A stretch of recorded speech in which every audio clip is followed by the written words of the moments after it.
Hello friends, so let's discuss the next chapter of our Charak Chikitsa lesson called as the Trimarmiya Chikitsa Adhyay. So here we will discuss the lots of Vyadhi in this particular chapter. So many people are omitting these chapters for or during the exam, and that's why or you can say more than 250 sloks are there, and that's why थोड़ा सा boring already हमारे जितने भी आयुर्वेदा के subject हैं थोड़े से boring लगते हैं due to having a shloka. But definitely एक सिमिलर मैनर में इसको मैंने इस पर्टिकुलर चैप्टर को कंक्लूड किया है, या फिर यू कैन से पूरी सिंपलर मैनर में इसको एक्सप्लेन करूँगा मैं यहाँ पे, और अनेक जो व्याधियाँ यहाँ पे बताई गई है उसको भी यहाँ पे हम डील करेंगे. तो त्रिमर्मिया चिकित्सा अध्याय ये हमारा 26 चैप्टर है, चरक चिकित्सा स्थान पर्टिकुलर जो हम उत्तरार्ध जो कवर कर रहे हैं. ओके, लॉट्स ऑफ चैप्टर्स हमने डील कर लिया है, कल्प स्थान डील कर लिया है हमने, सिद्धि स्थान डील कर लिया है, lots of chapters of from चिकित्सा स्थान ऑल्सो वी हैव कवर्ड. तो उसी को कंटिन्यू करते हुए त्रिमर्मिया चिकित्सा अध्याय में यहाँ पे हम कवर करेंगे. तो त्रिमर्मीय मतलब क्या हुआ कि you all know very well कि मर्म मतलब क्या होता है, हमारे वाइटल पार्ट्स होते हैं.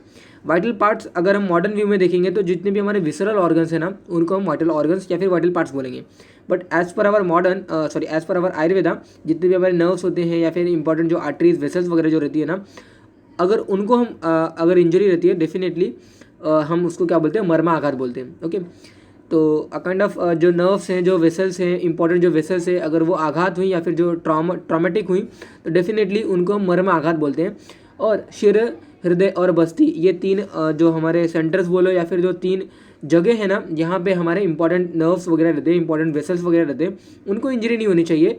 And that's why we have given the term कि शिर, हृदय और बस्ती या फिर बस्ती, हृदय और जो हमारा शिर है ये तीन प्रदेश हमारे इंपॉर्टेंट होते हैं जिनको हमने क्या बोला, त्रिमर्म बोला है.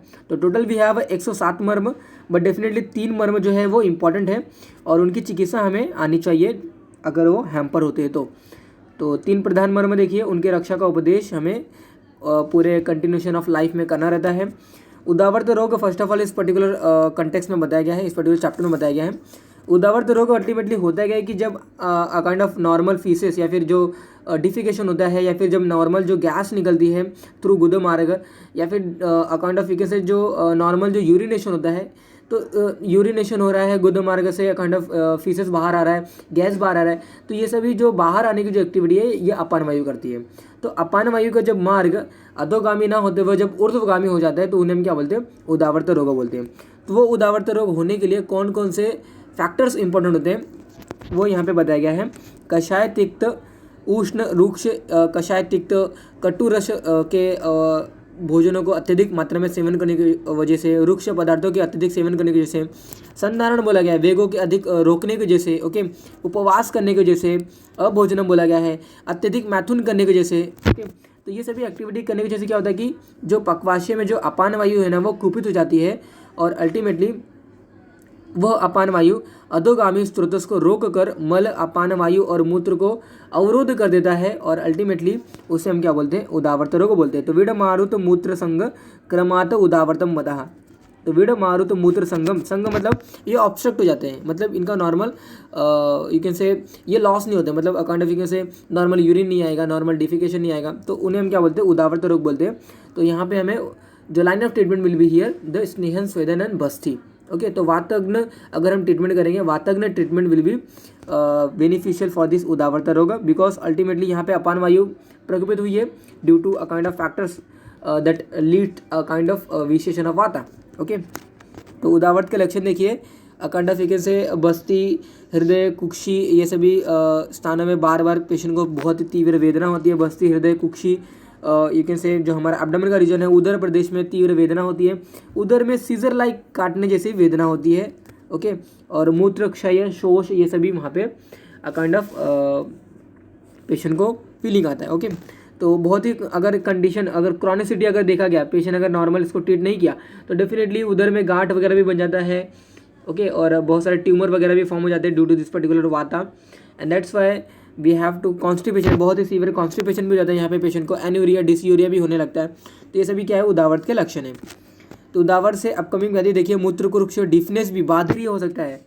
ओके, उदावर्त से होने वाला रोग देखिए, मूत्र कुरुक्ष, डिफिकल्टी इन यूरिनेशन हो सकता है इन फ्यूचर, डिफनेस बहरापन भी हो सकता है, सिरोशूली होता है पेशेंट को, उदर रोग भी हो सकता है. ओके, अरुचि हो सकती है, काइंड ऑफ कैसे एनोरेक्सिया हो सकता है, और पार्श्व में तीव्र वेदना होती है, यानी लेटरल्स जो हमारे कंडफिकेशन से जो हमारे पेल्विक एरिया है ना, वहाँ पे बहुत ही तीव्र वेदना होती है।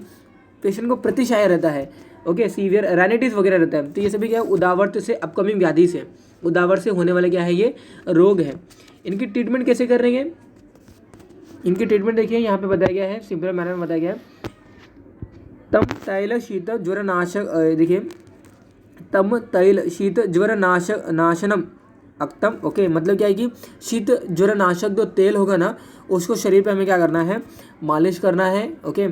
और वातनाशक जो स्वेदन वगैरह हमें करना है, ओके। ये देखिए, स्वेदे ही यथोक्त उपचारित प्रविलनम दोषम मतलब जो दोष, यानी कि जो वात दोष जो लीन हुआ है, जो बैठा हुआ है एक पर्टिकुलर हमारे साइड पे, ओके, स्वेदन करने की वजह से।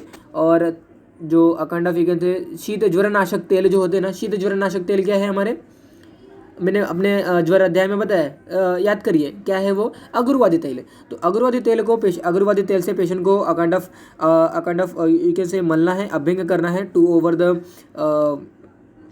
Account of you can say पेरी, जो हमारे जैसे मैंने आपको बताया ना, जो पेल्विक एरियाज़ है, या फिर जो लंबार का जो एरिया है, या फिर जो वर्टिबल जो एरियाज़ है, ये सभी एरियाज़ में या फिर बैक ऑफ द बॉडी में आपको पूरा अभ्यंग करना है, मालिश करना है। तो तम तैल शीत ज्वर नाशनम, ये जो हमारे तेल है, शीत ज्वर नाशक जो तेल है, उसके थ्रू हमें अभ्यंग करना है, स्वेदन करना है, ओके। और अल्टीमेटली वर्ती निरूह बस्ती, ये सभी का भी उपयोग हमें यहाँ पे करना है फॉर अनुलोमन पर्पस। तो वर्ती निरूह बस्ती स्नेही विरेक ही अनुलोमनता नहीं, ओके। तो वर्ती क्या है, काइंड ऑफ मेडिकेटेड एक सपोजिटरी होती है। अगर हम उसको गुदा मार्ग में प्लेस कर देंगे ना, तो गुदा मार्ग में प्लेस करने के बाद जो वहाँ पे जो एसोसिएटेड जो वात का अनुबंध है, वो उसको क्या करता है, उस अनुबंध को तोड़ता है, और वहाँ से ईजिली अपान वायु क्या होती है, पास होने लगती है। तो वर्ती निरूह बस्ती, ये सभी हम उपयोग कर सकते हैं। निरूह बस्ती काढ़े की बस्ती होती है। स्वेदन करना है, शीत ज्वर नाशक तेल का अभ्यंग करना है, मालिश करना है, ये सभी क्या है, उदावर्त की चिकित्सा सूत्र बताई गई है। इन मल संघ, यानी कि जब पेशेंट को मल बाहर नहीं निकल रहा, ऑब्स्ट्रक्टेड या फिर क्रॉनिक कॉन्स्टिपेशन अगर पेशेंट को है, तो श्याम आदि गुदवर्ती, पिड़के आदि गुदवर्ती है, क्रिमिग्नानी वर्ती है, पिपली आदि वर्ती है। तो before application of this apply local स्नेह द्रव्य you can say over the गुदम रीजन और ओवर द बटक रीजन, ओके। घी या तेल से हमें उसको स्नेहन देना है, और बाद में kind of little amount of स्वेदन वगैरह देने के बाद हमें वहाँ पे पेशेंट को पेशेंट के गुदा मार्ग में ये सभी वर्तियों को इंसर्ट करना है। तो श्यामादि गुदवर्ती, पिड़कादि गुदवर्ती, कृमिग्नानी गुदवर्ती, पिपलियादि गुदवर्ती, ये सभी गुदवर्ती को हमें क्या करना है, पेशेंट को उसके गुदा रीजन में इंसर्ट करना है, ओके, प्लेस करना है, और इमिडिएटली मल का क्या होता है, वो प्रवृत्ति होनी स्टार्ट हो जाती है, ओके। ऐसे ही श्यामादि प्रदमन चूर्ण है, काइंड ऑफ नस्य वगैरह लेने के लिए बोला गया है, ओके। तो काइंड ऑफ इसमें ये देखिए यहाँ पे जस्ट मैंने तो इसका जो पूर्ण जो काइंड ऑफ से एक्सप्लेनेटरी जो वे है ना, इसमें बहुत सारे द्रव्य रहते हैं, काली निशोध वगैरह रहता है, मदन फल वगैरह रहता है। तो सभी के चूर्ण वगैरह को आपको महीने चूर्ण वगैरह बनाना है, और गुदा के भीतर आपको प्रदमन करने को बोलना है, ओके। तो प्रदमन चूर्ण जो हम नस्य वगैरह करते हैं, वो प्रदमन नस्य होता है, प्रदमन चूर्ण। तो श्यामादि प्रदमन चूर्ण, यानी कि काली श्यामा किसका है, ये निशोध, यानी कि त्रिवृत्त का परिणाम है। तो त्रिवृत्त, मदन फल, पिपली वगैरह से प्रिपेयर जो चूर्ण होगा, वो सभी चूर्ण, कलेक्टिव चूर्ण आपको गुदा मार्ग में प्लेस करना है, ओके। स्निग्धे गुदे, यानी कि अगेन गुदे को आपको लोकली स्नेहन वगैरह अप्लाई करना है। अप्लाई करने के बाद तानी अनुलोम्यति, ओके, तानी अनुलोम्यति, यानी कि क्या करेगा, वो वायु का अनुलोमन करेगा, वायु को बाहर निकलने के लिए प्रवर्तित करेगा, ओके। तो नरस्य वर्चो अनिल मूत्र संगम, काइंड ऑफ वर्चो मतलब फीसेस, अनिल मतलब गैस, और मूत्र मतलब काइंड ऑफ यू कैन से जो यूरिन। तो असंगम मतलब ऑब्स्ट्रक्शन जो है वो क्या करता है, हरता है, ओके। स्निग्धे गुदे, ये सभी आपको मतलब local application of Sneha with कोई भी है, घी है, तेल है, लोकली अप्लाई करिए, और बाद में जो चूर्ण मैंने आपको बताया डायरेक्टली पेशेंट को गुदा मार्ग में प्लेस करने के लिए बोलना है, ओके। दोषानुसार निरूह बस्ती भी पेशेंट को करने के लिए बोला है। विरेचन वगैरह भी बोला गया है, ओके। वचादि चूर्ण अगेन यहाँ पे बोला गया कि टेक वचादि चूर्ण with lukewarm water, it remove the आना और मूड वाता, ओके। मूड वाता मतलब जो ऑब्स्ट्रक्टेड जो वात है, जो बाहर वात जो मतलब जो वात बाहर नहीं आ रहा है, यानी कि जो गैस बाहर नहीं आ रही है, ओके, जो गैस बाहर नहीं आ रही है, उसको हम वचादि चूर्ण वाचादी चूर्ण आपको ल्यूकोमोटर के साथ लेने के लिए बोला गया है। ओके,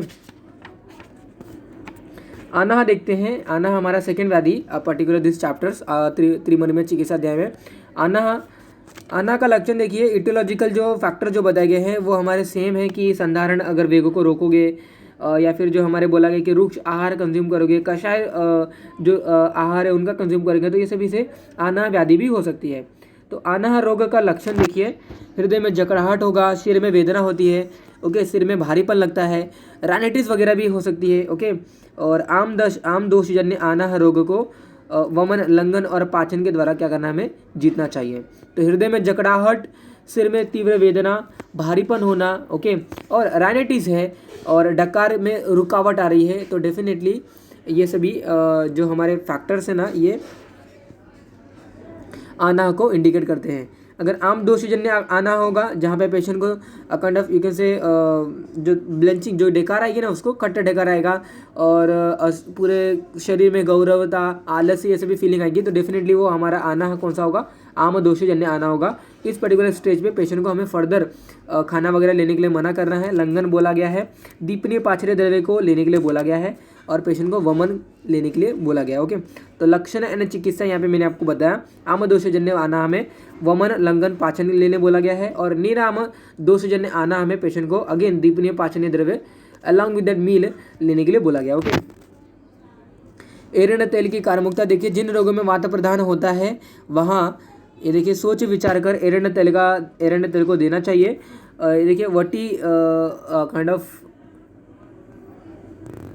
यहाँ पे देखिए वात के मार्ग रुक जाने के कारण एरंड तेल को यहाँ पे काइंड ऑफ जो टाइपिंग मैंने किया है एंड नॉट अंडरस्टैंडिंग, तो मांस रस के साथ आपको काइंड ऑफ एरंड तेल को देना है। त्रिफला क्वाथ के साथ आप दे सकते हो, यूज के साथ भी इसको देना चाहिए। तो अलग अलग ये देखिए, वात के मार्ग में अगर कोई रुकावट है, काइंड ऑफ कोई ऑब्स्ट्रक्शन है, तो एरंड तेल को मांस रस के साथ दे सकते हो, त्रिफला क्वाथ के साथ दे सकते हो, या फिर यूज के साथ भी इसको दे सकते हो। ओके, नाउ थर्ड व्याधि इज मूत्रकृक्ष। मूत्रकृक्ष का जो निदान बताया गया है, अधिक व्यायाम, तीक्ष्ण औषध, मद्यपान का अधिक सेवन वगैरह करने के जैसे काइंड ऑफ मूत्रकृक्ष यानी डिफिकल्टी यूरिनेशन होता है। व्यायाम, तीक्ष्ण औषध या फिर मद्य, काइंड ऑफ एक्सेसिव मद्य का कंजप्शन हो रहा है।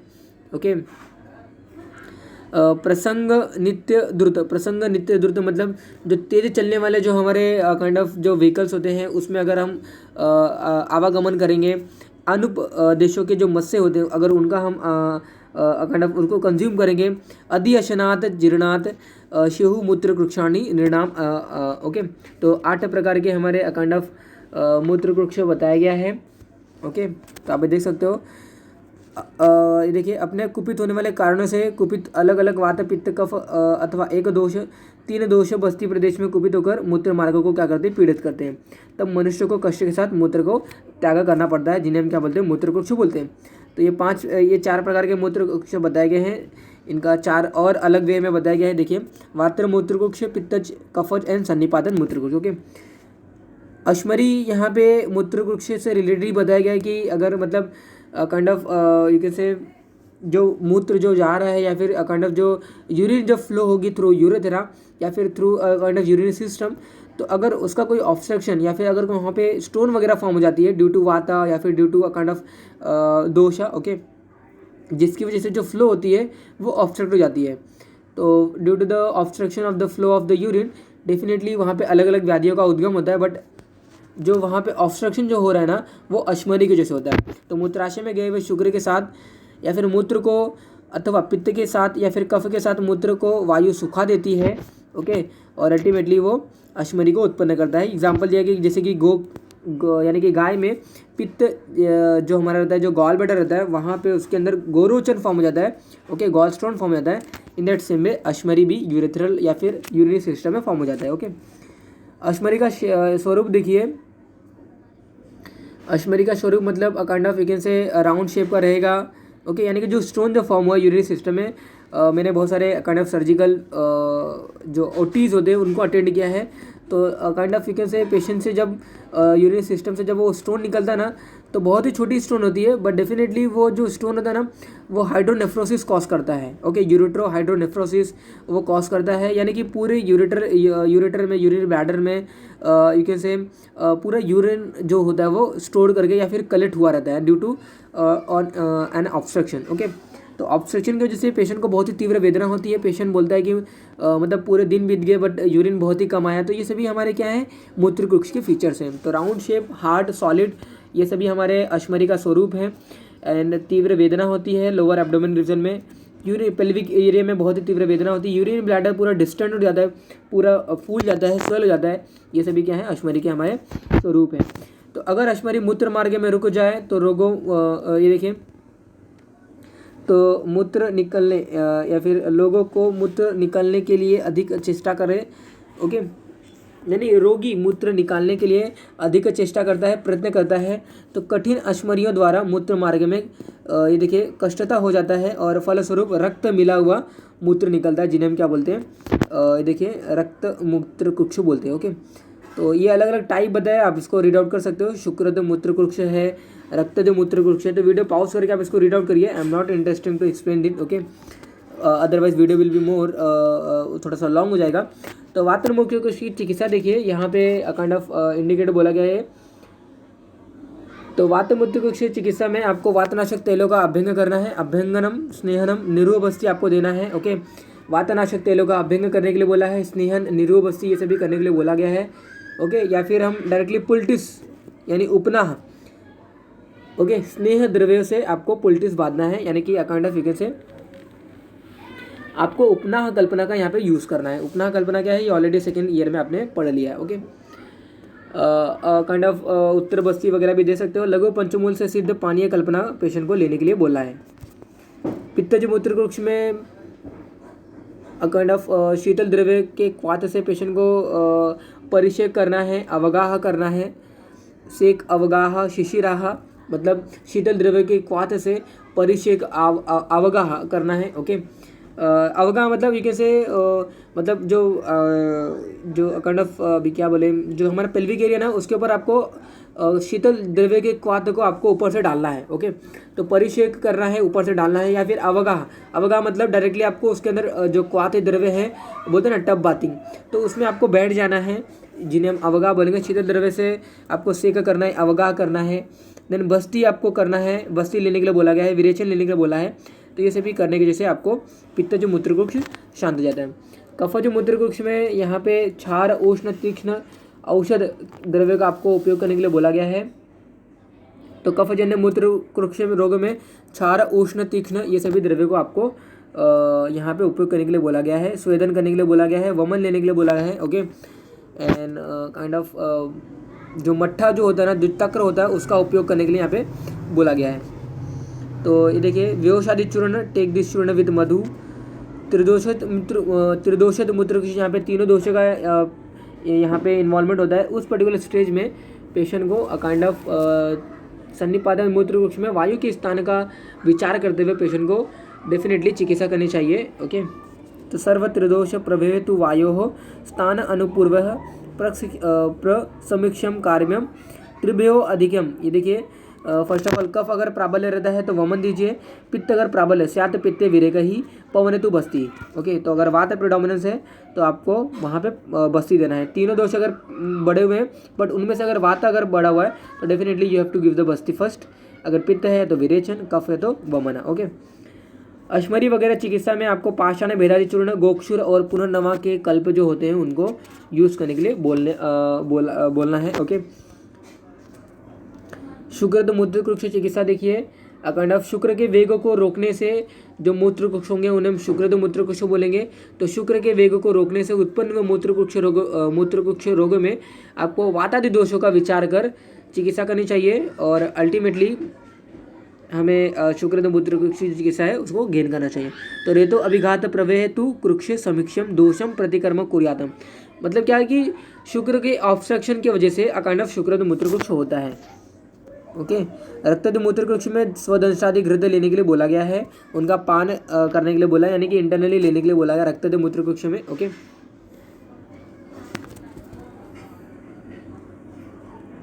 मूत्र कुक्ष में अपत्य देखिए क्या क्या नहीं कर रहा है, व्यायाम, संधारण या फिर जो वात को जो बढ़ाएंगे वो सभी आहार विहार लेने के लिए नहीं, शुष्क रुक्ष या फिर जो मैदे वाले जो पदार्थ है, पिष्ट, अन्न, ये सभी का आपको नहीं लेना है। सेक्सुअल इंटरकोर्स, वेवायन ये सभी एक्टिविटी नहीं करना है। खरजूर, शालुक, कपित्त, जम्बू, कषायनम, देखिए नर संभजित, ओके, यानी कि ये सभी नहीं लेने के लिए पेशेंट को बोला गया है। ओके, हृदय रोगों का वर्णन देखिए। हृदय रोग अल्टीमेटली जो हमारे कार्डियक रिलेटेड जो इश्यूज है, व्यायाम, तीक्ष्ण आहार, विरेचन या फिर बस्ती का अतिमात्रा सेवन करने की जैसे चिंता, भय, ये सभी फैक्टर के जैसे क्या होता है हमारा हृदय रोग हमको होता है। तो व्यायाम, तीक्ष्ण, अतिविरेक, बस्ती, चिंता, भय, त्रास, गदाह, यानी कि ये सभी गदा मतलब ये सभी कारणों के जैसे चिंता, भय, त्रास, ये सभी फैक्टर के जैसे। संधारण यानी कि अगेन काइंड ऑफ वेगों को रोकने के जैसे, ये सभी आपको हृदय रोग होने के चांसेस होते हैं। ओके, हृदय रोग के सामान्य लक्षण देखिए। विवरणता, ज्वर, कास, हिक्का, ये सभी पेशेंट को आने लगता है। मुख में वीरसता यानी कि नॉन टेस्टिंग, तृष्णा, मोह, काइंड ऑफ सेंसेशन आप पेशेंट को आता है। वैवर्ण, मूर्छा देखिए, ज्वर, कास, ये सभी आता है। हिक्का आता है पेशेंट को। श्वास, आस्य वैरस्य यानी कि आस्य मतलब मुख और वैरस्य मतलब मुख में टेस्टलेस लगता है पेशेंट को। अगेन एंड अगेन तृष्णा होती है। कफ उत्क्लेश, कफ बार बार आता है। ओके, तो ये सभी क्या है, हृदय रोग गजा। ओके, हृदय रोगजा यानी कि ये सभी हृदय रोग के क्या है, ये कॉमन लक्षण है। वातज हृदय रोग में पेशेंट को हृदय शून्यता, मोह और स्तंभता यानी कि स्टीफनेस लगता है पूरे होल बॉडी में, और along with that cardiac region में भी उसको स्टीफनेस फीलिंग होती है। पित्तज हृदय रोग में काइंड ऑफ यू से काइंड ऑफ उसके आंखों के सामने अंधेरा आ जाता है, दाह, मोह, ओके, अंधेरा आ जाता है उसको, और अल्टीमेटली शरीर में दाह, पूरी बॉडी में शरीर दाह यानी कि बर्निंग सेंसेशन फील होती है। हृदय प्रदेश में उसको मोह और यू कैन से थोड़ा सा ऐसा ताप वृद्धि, ओके, ज्वर, पीता भाव यानी कि उसके जो कार्डियक रीजन है, जो उसका चेस्ट का रीजन है, वहाँ पे ऐसा एक हाई मैनर में टेम्परेचर बढ़ा हुआ है ऐसा उसको लगता है। ओके, कफज देखिए, कफज स्टेज में काइंड ऑफ पूरे जो हृदय प्रदेश है वो पूरा जकड़ा हुआ रहता है। ओके, और मुख से कफ का प्रक्षेप आता है, एक्सेसिव सलावेशन होता है। ओके, और ज्वर सांस ही बनी रहती है, कफात, प्रक्षेप, ज्वर, कास, तंद्रा, ये सभी रहता है। त्रिदोष जगह तो तीन दोष के लक्षण यहाँ पे मिलेंगे। विद्यादय त्रिदोषम तु अपि सर्वलिंगम, और क्रिमिज वाले जो हमारे जो हृदय रोग है उस पर्टिकुलर स्टेज में तीव्र वेदना होती है हृदय प्रदेश में। ओके, कंडू होती है, खुजली होती है, तो उसे हमें क्या बोलना चाहिए, क्रिमिज हृदय रोग समझना चाहिए। तो तीव्र अतिदोदम क्रिमुजम सकंडुम। ओके, तो कंडू है, तीव्र तोद है, तो हमें उसे क्रिमिज हृदय रोग समझना चाहिए।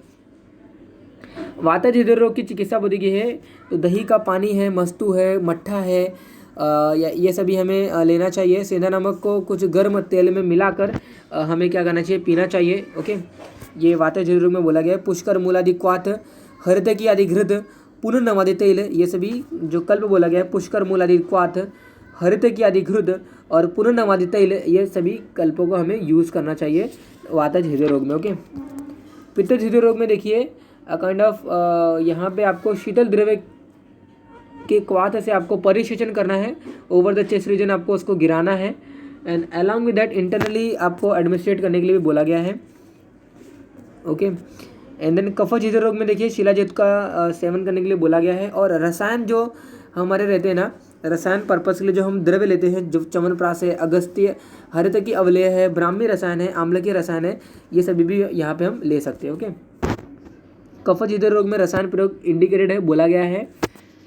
तो दोस्तों हृदय रोग की चिकित्सा जो बोली गई है, थोड़ा सा चैप्टर बड़ा है, that's why kind of we are not going that fast in manner, because थोड़ा सा आपको बोरिंग फील हो ही रहा है, एंड अलॉन्ग विद दैट आप ये सभी चीज़ें स्किप कर दोगे।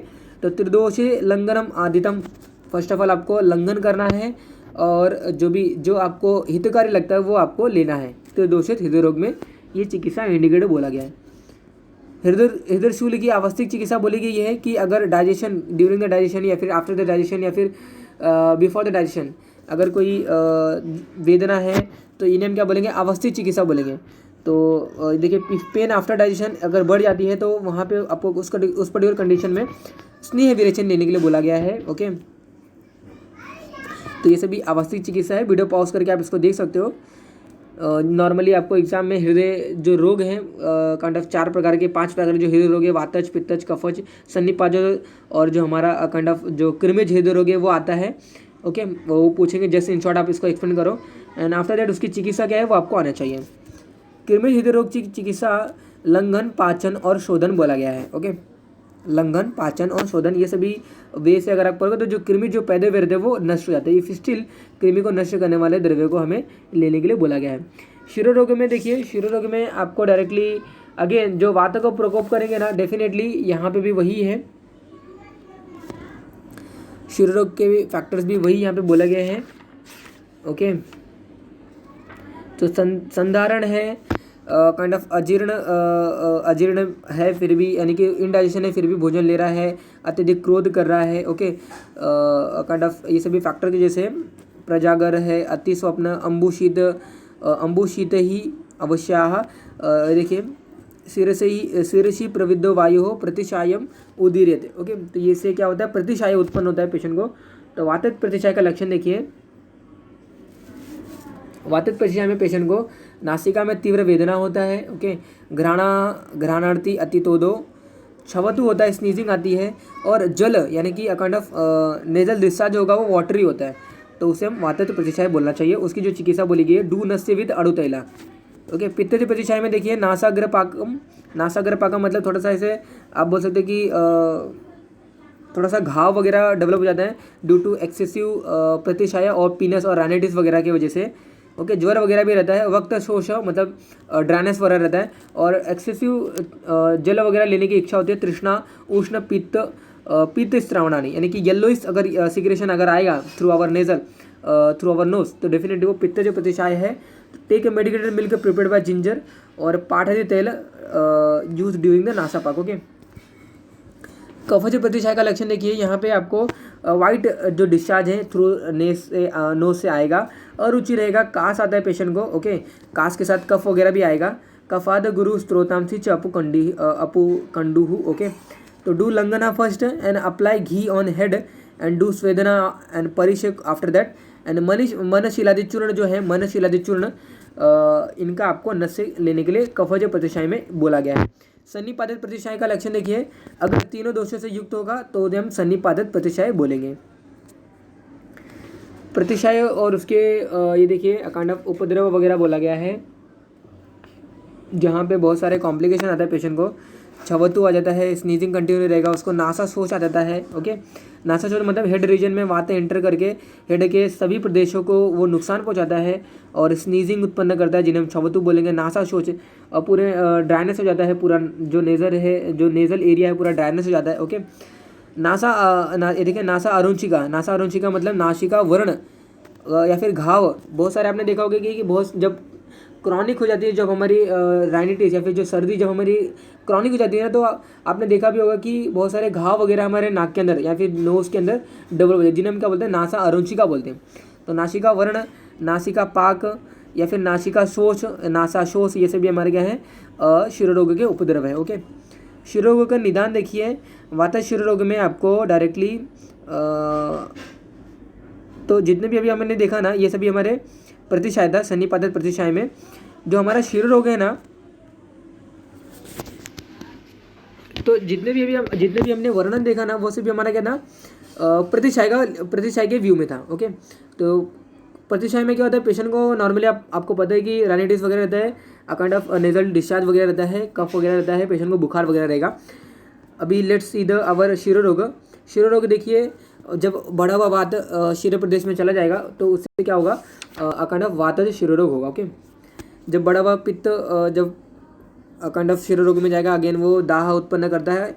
इफ पित्त दिन अत्यधिक दाह उत्पन्न करेगा शिरो प्रदेश में, अगर कफ चलेगा तो पूरे शिरो को क्या करता है, वो हैवीनेस। ओके, तो यदि शिरो प्रदेश में वायु कुपित होता है तो शिरो में अधिक वेदना उत्पन्न करेगा, यदि पित्त कुपित होता है तो दाह और वेदना दोनों उत्पन्न करेगा, यदि कफ कुपित होता है तो शिरो में भारी ऐसा फीलिंग होता है। ओके, त्रिदोषज में आपको तीनों दोष मिलेंगे, और कृमिज शिरोरोग में अत्यधिक कंडू होती है, फाउल स्मेल आता है। ओके, और पीड़ा और वेदना तीनों ही ये सभी फीलिंग हमें कृमिज शिरोरोग में होता है। तो वातज, पित्तज, कफज, सन्निपातज और कृमिज शिरोरोग का वर्णन हमारे आचार्य चरक ने त्रिमर्म चिकित्सा में बोला है। ओके, वातज शिरो रोग में आपको रासनादी तैलम से नस्य लेने के लिए बोला है। ओके, बड़ा तैल का भी नस्य ले सकते हैं।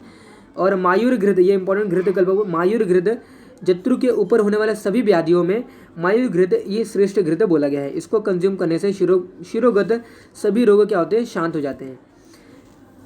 पैतिक यानी कि जो पित्त से उत्पन्न जो शिरो रोग है उसमें आपको मधु द्रव्य से सिद्ध घृत का आपको सेवन करना है या फिर उनसे नस्य लेने के लिए बोला है।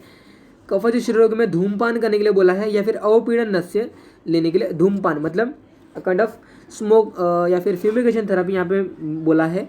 अवपीड़न नस्य यहाँ पे लेने के लिए बोला है।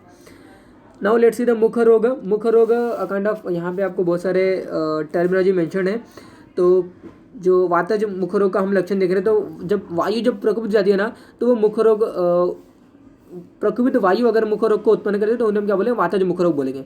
तो देख सकते हो आप, मुख आमय मारुत जेतु शोष कार्कश्य रोक्षाणी, मतलब क्या है इसका, मुख में शोष कर्कशता रुक्षता ये सभी आ जाता है। ओके, काइंड ऑफ निष्पतनम मतलब दांत गिरने लगते हैं, शरीर कांपने लगता है, स्पंदनम शरीर कांपने लगता है, सुई चुभने जैसी पीड़ा होती है हमारे माउथ में, तो डेफिनेटली वो वातज मुख रोग का क्या है, ये लक्षण है। पित्तज मुख रोग का लक्षण देखिए, काइंड ऑफ तृष्णा रहता है, ज्वर रहता है। ओके, तालु प्रदेश में दाह वगैरह रहेगा पेशेंट को, तो बर्निंग सेंसेशन है या फिर बहुत ही एक्सेसिव यू कैन से प्यास लग रहा है, तृष्णा है, या फिर धूम निकलता हुआ, अगर कोई धूमायनम यानी कि धुआं निकलता हुआ, ऐसा मुख से धुआं वगैरह निकल रहा है, ऐसा फीलिंग आ रहा है, तो definitely these are the indicative of the पित्तज मुख रोग। ओके, तो मुख में श्वेत और अरुण वर्ण के, अगर ये देखिए विविधा रुजस्य वर्णाश्य। ओके, विविधा रुजस्य वर्णाश्य शुक्ल अरुण वर्ण, अगर यानी कि शुक्ल यानी कि काइंड ऑफ यू कैन से श्वेत और अरुण वर्ण के छोड़कर जितने भी हमारे अगर वहाँ पे काइंड ऑफ यू कैन से डिस्कलेशन अगर दिखाई जाए तो डेफिनेटली वो पित्तज मुख रोग। तो आपको क्या समझना है कि तृष्णा है, ज्वर है और तालु में दाह है, धूमायनम यानी कि यानी कि कोई धुआं वगैरह बाहर ऐसा निकल रहा है मुख से, अगर ऐसे कोई फीलिंग आ रही है तो पित्तज मुख रोग को बताएगा। कफज मुख रोग का ये देखिए, कफज प्रकोपित कफ जब हो जाता है तो कफज मुख रोग को उत्पन्न करते हैं, तो जिसकी वजह से मुख में खुजली होती है, भारीपन लगता है, श्वेत वर्ण और काइंड ऑफ यू कैन से का स्त्राव वगैरह उत्पन्न होता है, मुख में स्निग्धता, भोजन में अरुचि, ऐसे उत्क्लेशम, ये देखिए मंद अनलता। ओके, मंद अग्नि भी मंद हो जाती है, उत्क्लेश यानी कि नॉजेटिंग पीले वगैरह रहेगा। देन देखिए कफ वक्त्र रोगे, मंदाह कफ वक्त्र रोगे है, तो कफ वक्त्र मतलब मुख, तो मुख या फिर कफज मुख रोग की ये सभी क्या है, लक्षण है। सन्निपातक मुख रोग में आपको सर्वाणी रूपाणी तो वक्त्र रोगे भवंती, ये सभी आपको लक्षण मिलेंगे। तो डायरेक्टली सभी मुख रोगों में आपको डायरेक्टली क्या करना है, कवल धारण करने के लिए बोला है खदीरादि तेल से। खदीरादि तेल अगर आपको कभी माउथ में अल्सर है या फिर काइंड ऑफ ड्राइनेस फील हो रहा है या फिर एक्सेसिव काइंड ऑफ थर्स्टीनेस आ रहा है, तो डेफिनेटली खदीरादि तेल का सेवन करना चाहिए। खदीरादि तेल से आपको गंडूस वगैरह करिए या फिर खदीरादि तेल आप डायरेक्टली यूज भी कर सकते हो। ओके, तो टेक अ कवल विद मेडिकेटेड घृत या तेल depend on the dose predominance. Now अरुचक का निदान देखते हैं।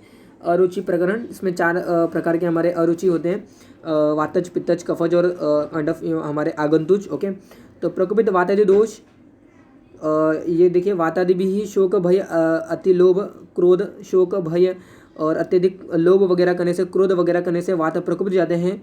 ओके, और अल्टीमेटली वातज ये हमारे क्या करते हैं, वातज अरोचक को उत्पन्न करते हैं। ओके, तो शोक भय अति लोभ ये सभी फैक्टर्स अल्टीमेटली तीनों दोष को प्रकोपित करेंगे। बट अल्टीमेटली यहाँ पे कहने का मतलब क्या है कि तीनों दोष अलग अलग मैनर में प्रकोपित होंगे और वो क्या कर देंगे, अरोचक को उत्पन्न करते हैं। ओके, तो वातज अरोचक में वात बढ़ा हुआ रहेगा और उसकी वजह से जो अरुचि रहेगी, जो एनोरेक्सिया रहेगा, जो you can say non desired towards our food, उन्हें हम क्या बोलेंगे, वातज अरोचक बोलेंगे। तो वात के कारण आया हुआ जो अरोचक है, दंतों में हर्षता, मुख में कसेलापन अगर रहेगा तो वो वातज अरोचक का क्या है, लक्षण है। पित्तज अरोचक में पित्त के कारण हुआ अरोचक रोगी को मुख में कटु और अम्ल जैसी फीलिंग होती है, दुर्गंधता निकलता है, नमकीन जैसी फीलिंग होती है, तो उसे पित्तज अरोचक हमें समझना चाहिए। ओके, देन कफज अरोचक में मुखम माधुर्यम, मुख में पिच्छलता उत्पन्न होता है, मुख में हैवीनेस लगता है, ओके, और शीतलता उत्पन्न हो जाती है, और मुख में कफ लिप्त रहता है। तो मुखम माधुर्यम, मुख में पिच्छलता उत्पन्न हो जाता है, मुख में ऐसा काइंड ऑफ स्लिपरी ऐसा कुछ रहता है, मुख में हैवीनेस लगता है और शीतलता उत्पन्न रहती है, मुख में कफ ऐसा मतलब चिपका हुआ ऐसा लगता है। तो कफज हमारा क्या है, अरोचक का लक्षण है। आगंतुक अरोचक का लक्षण देखिए, शोक भय अतिलोभ क्रोध के कारण उत्पन्न जो हमारा अरोचक रहेगा उन्हें हमें आगंतुक अरोचक जानना चाहिए। शोक भय अतिलोभ क्रोध वगैरह से ये अल्टीमेटली उत्पन्न होता है। वायु की प्रधानता होने पर वस्ती, पित्त की प्रधानता होने पर विरेचन और कफ अरोचक में आपको वमना लेने के लिए बोला है। मानसिक आघात से होने वाले अरोचक में मन में हर्ष उत्पन्न करने वाले और हृदय के अनुकूल क्रियाओं का प्रयोग करने के लिए यहाँ पे बोला गया है। ओके, अभी कर्ण रोग का वर्णन हमारे इस पर्टिकुलर कंटेक्स्ट में बोला गया है। काइंड ऑफ वातज कर्ण रोग जो हमारा रहेगा, ओके, कर्ण रोग जो हमारा वातज कर्ण यानी कि वात के उत्पन्न के वात की वजह से जो कर्ण रोग रहेगा उन्हें हम क्या बोलेंगे, वातज कर्ण रोग बोलेंगे। ओके, तो वातज कर्ण रोग में यहाँ पे क्या होता है, आपको wait for some time, sorry guys, okay, या तो वातज कर्ण रोग में आपको क्या रहेगा, कर्ण प्रदेश में यानी कि हमारे अगर ईयर में अगर कोई वात प्रकोपित वात अगर वहाँ पे अगर रहेगा तो कर्णनाद, ओके, कर्णनाद वहाँ पे उत्पन्न करता है। कर्णशूल होता है, अतिरुक कर्णमलस्य शोषः, यानी कि जो अंदर मल है ना उसका सूख जाता है, कर्णमलस्य शोषः। स्त्रावती तनुष्य, थोड़ा थोड़ा सिक्रीशन भी निकलता है, काइंड ऑफ ईयर डिस्चार्ज जिन्हें हम बोलते हैं। और अश्रवणम च वातः, मतलब क्या है कि पतले स्त्राव निकलता ही है, और बधिरता या फिर अश्रवणम यानी कि नहीं सुनाई देता है, ये हमारे क्या है, वातज कर्ण रोग का लक्षण है। पित्तज कर्ण रोग में देखिए, पित्तज कर्ण रोग में कर्णशोथ और बाहरी से आपको लालिमा यानी कि रेडिश आपका लोब दिखाई देगा, ईयर लोब आपका रेडिश दिखाई देगा। ओके, कर्णशोथ, कर्ण में लालिमा, और कर्ण विदीर्ण हो जाते हैं, विदीर्ण मतलब ऐसे फैल जाते हैं। सपीत पुतिस्त्रवणम, येलोइश डिस्चार्ज होगा, तो हमारा क्या है, वो पित्तज कर्ण रोग है। कफज कर्ण रोग में देखिए ठीक से सुनाई नहीं देता है, नथिंग हियरेबल, ये हमारा वातिक कर्ण रोग का है। और ये देखिए, और वैश्रुत्यम, वैश्रुत्यम मतलब ठीक से सुनाई नहीं देता है, कम सुनाई दे रहा है, तो ये हमारा नथिंग हियरेबल मतलब कुछ भी सुनाई नहीं दे रहा है, वातिक। अगर ठीक से सुनाई नहीं दे रहा है, ये हमारा क्या है, कफज कर्ण रोग का ये लक्षण है। ओके, और अल्टीमेटली यहाँ पे कंडू रहता है, खुजली वगैरह बहुत होती है कान के अंदर, शोफ वगैरह रहेगा, और वाइटेड डिस्चार्ज हमारा अगर रहेगा तो डेफिनेटली वो कफज कर्ण रोग को डिनोट करेगा। त्रिदोषज कर्ण रोग में तीनों दोषों से युक्त हमारा रहेगा, जिस दोष की अधिकता होगी वैसे ही आपको यहाँ पे स्त्राव आएगा। तीनों दोषों का प्रिडोमिनेंस यहाँ पे रहता है, इसलिए हम इसे क्या बोलते हैं, त्रिदोषज कर्ण रोग बोलते हैं। तो चिकित्सा बोला गया है कि कर्णशूल में आपको कर्ण पूर्ण करना है, मतलब आपको पूरे कैनाल में यानी कि ईयर में आपको हिंगवादी तैलम या देवदारू आदि तैलम, हिंगवादी तैलम या फिर देवदारू आदि तैलम आपको डालने के लिए बोला गया। ओके, अगर बहुत ही सीवियर कंडीशन है तो क्षार तेल का उपयोग करने बोला है, बट क्षार तेल बहुत ही ज़्यादा उष्ण तीक्ष्ण होता है, इसलिए इसको ना लो तो बेटर है। बट हिंगवादी तैलम और देवदारू आदि तैलम आप इसका यूज कर सकते हो फॉर अ कर्ण पूरण इन कर्णशूल। ओके, नाउ नेत्र रोग का वर्णन बोला गया है। वातज नेत्र रोग में आपको डायरेक्टली काइंड ऑफ देखिए बहुत कम आइस वेस्ट निकलता है इसमें से। ओके, काइंड ऑफ वेदना वगैरह रहेगा। सतोद भेदो अनिल, ये देखिए अनिलजा अच्छी रोगे है, तो तोद रहेगा, तीव्र सीवियर वेदना वगैरह रहता है, यह वातज नेत्र रोग का लक्षण है। पित्तज नेत्र रोग में आपको kind of severe burning sensation होगा, काइंड ऑफ से रेडिस अपीयरेंस रहेगा नेत्र का। पित्तात सदाह अतिरुजह सरागह, पित्त ये देखिए पीतोपदेह है, मतलब पूरे बॉडी में आपको बर्निंग सेंसेशन रहेगा। अलॉन्ग विद दैट जो आई है वहाँ पे बहुत ही सीवियर काइंड ऑफ इरिटेशन होगा, तो ये पित्तज नेत्र रोग का लक्षण है। कफज नेत्र रोग का लक्षण देखिए, kind of white eye waste निकलेगा यहाँ पे।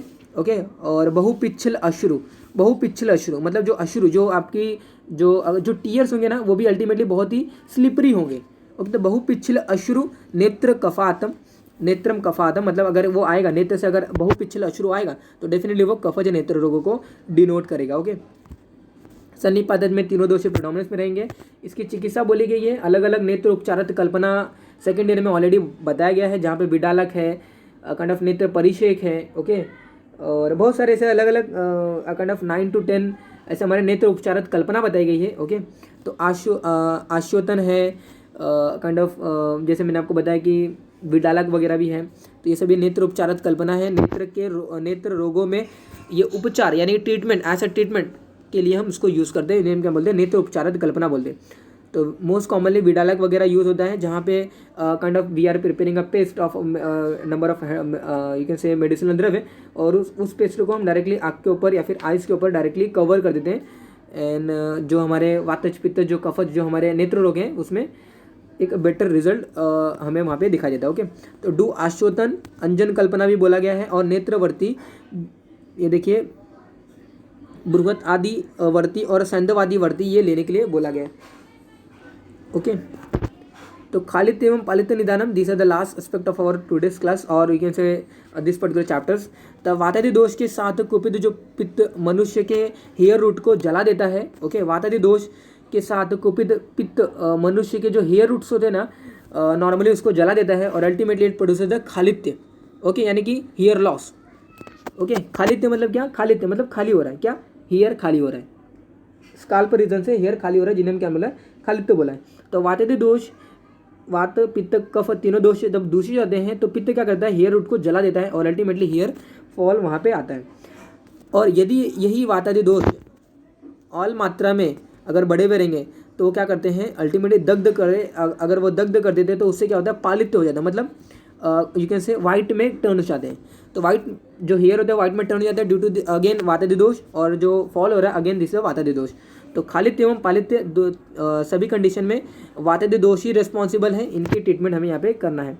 तो खालित्य पालित्य, ये यहाँ पे आपको मीनिंग मैंने बताया है। खालित्य मतलब होता है बालों का काइंड ऑफ लॉस होना, पालित्य मतलब होता है काइंड ऑफ जो बाल होते हैं वो पकते हैं। वली में क्या होता है, वली जो हमारे तो झुर्रियाँ जो हम बोलते हैं वो होता है। ओके, तो इन रोगों में प्रथम रोगी को संशोधन या फिर वमन विरेचन यहाँ पे लेने के लिए बोला गया है। ओके, वमन विरेचन के बाद नस्य या फिर सिर पे तेलों का मर्दन यहाँ पे लेने के लिए बोला। तो कौन से तेलों का उपयोग करना है, ये देखिए, विदारी गंधादि तैलम आप ले सकते हो नस्य के लिए, अड़ु तेल ले सकते हैं नस्य के लिए, और सहचरादि तैलम आपको पेशेंट को अप्लाई करने के लिए ओवर द हेड बोला है। ओके, तो अड़ु तेल नस्य बहुत सारे नासागत रोग है, नेत्रगत रोग है, शिरोगत रोग है, एंड अलॉन्ग विद दैट खालित्य पालित्य में भी ये यूज़ करो। ओके, ये यहाँ पे यूज़ होगा।